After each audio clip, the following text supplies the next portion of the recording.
ট্রাইব্যুনালে আছেন সহকর্মী সৈকত সাদিক, তার কাছ থেকে জানবো বাকি তথ্য। সৈকত, ট্রাইব্যুনালের মামলা দুটির সবশেষ তথ্য জানাবেন।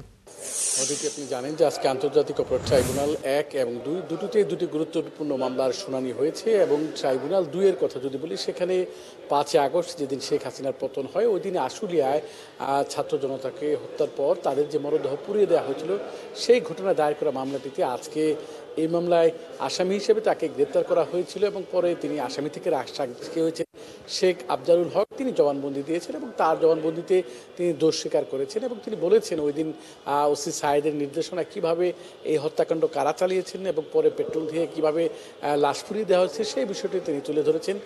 এর বাইরে এই মামলার যে অন্য যে আসামিরা আছেন তার আইনজীবীরা তাকে জেরা শুরু করেছেন। আর ট্রাইব্যুনাল 1 যদি বলি, আজকে চাংখারপুলের যে মামলাটি সেই মামলা একেবারে শেষ সাক্ষী মামলার তদন্ত কর্মকর্তা মনিরুল ইসলাম তিনি জবানবন্দি দিয়েছেন এবং তাকে জেরার কাজটা সেটা আগামী রোববার হবে এবং ট্রাইব্যুনাল 2টির কার্যক্রম প্রায় শেষ পর্যায়ে রয়েছে। এবং এর বাইরে আরেকটি মেসেজ হচ্ছে, এখন পর্যন্ত ট্রাইব্যুনাল 2 অস্থায়ী এজলাসে কার্যক্রম চলছে এবং সেটা আগামীকাল থেকে এখানে যে স্থায়ী ট্রাইব্যুনাল নির্মাণ করা হয়েছে ট্রাইব্যুনাল 2, সেটা ট্রাইব্যুনাল 2 প্রধান বিচারপতি কালকে উদ্বোধন করবেন। এরপর থেকে ট্রাইব্যুনাল 2 এই মামলা কার্যক্রম চলবে।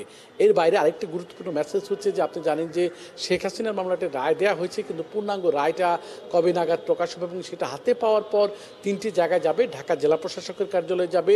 এর বাইরে আসামি পক্ষের যে আইনজীবী যে রাজসাক্ষী হয়েছেন চৌধুরী মামুন, তার আইনজীবীর কাছে একটি কপি যাবে এবং একটি কপি যাবে প্রসিকিউশনের কাছে। তবে এখন পর্যন্ত এই রায়ের কপি রেজিস্ট্রার কার্যালয়ে আসেনি। সেটা কিছুক্ষণ আগেই যে রেজিস্ট্রার তিনি গণমাধ্যমকে জানিয়েছেন। তিনি বলছেন 2-1 দিনের মধ্যে যদি রেজিস্ট্রার কার্যালয়ে সেটা চলে আসে এরপর তারা সেইগুলো যেখানে পৌঁছে দেওয়ার সেখানে তারা পাঠাবেন। সব মিলিয়ে অদিতে আমার কাছে আজকের মতো ট্রাইব্যুনালের এই হচ্ছে এখানকার সর্বশেষ তথ্য। ধন্যবাদ সৈকত, আপনার কাছ থেকে আজকের মামলাগুলোর খবর জেনে নিচ্ছিলাম আমরা। দর্শক, সহকর্মী সৈকত সাদিক আন্তর্জাতিক অপরাধ ট্রাইব্যুনাল থেকে যুক্ত ছিলেন এতক্ষণ।